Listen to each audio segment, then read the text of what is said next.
السلام عليكم ورحمة الله وبركاته.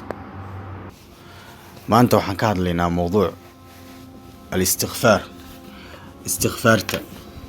استغفارته waa mowduuc aad muhiim u ah.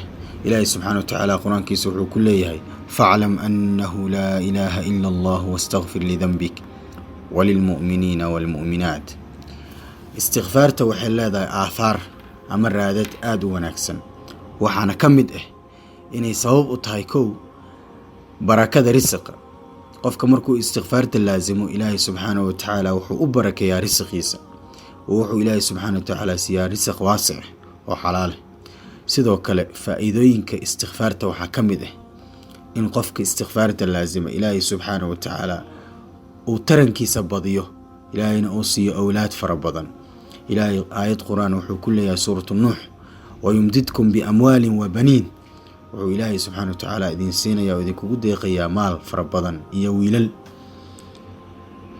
sidoo kale raadadka ka dhashtay istigfaarta oo la laazimo oo la joogteeyo waxaa ka mid ah in ilaahay subxaanahu wa tacaala kurbada iyo murugada oo ku qaado.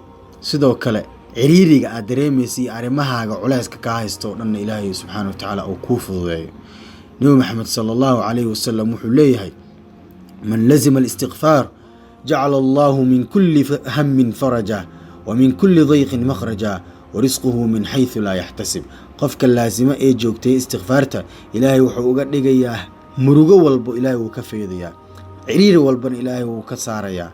ilaahay wuxuu ka irsaaqayaa meel uusan ka filinin, irsaaqa meel walbo ilaahay subxaanahu wa tacaala uga fududeynaya.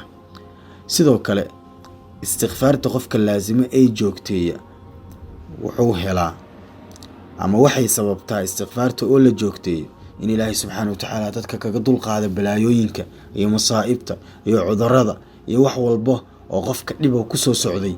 istigfaarta ilaahay wuu uga dulqaadaa, wuu sidoo kale ugu celiyaa. aayadda qur-aanka ilaahay subxaanahu wa tacaala wuxuu ku leeyahay wamaa kaana allahu mucadibahum wahum yastakfiruun. ilaahay ma cadaabayo iyagoo istigfaar ama dembi dhaaf ilaahay subxaanahu wa tacaala weydiisanayo. sidaas awgeed walaalayaal, istigfaarta waa shay muhiim ah, waa wax aad iyo aad u weyn, waa wax aad iyo aad u fadli badan. haddaba waxaad dhihi kartaa astaqfirullah, sidoo kale waxaad dhihi kartaa astaqfirullah wa atuubu ilayh, sidoo kale waxaad dhihi kartaa astaqfirullahi alcadiim alladii laa ilaaha illaa huwa alxayu alqayuum wa atuubu ilayh. ilaahay subxaanahu wa tacaala hanoo dembi dhaafo. السلام عليكم ورحمة الله وبركاته.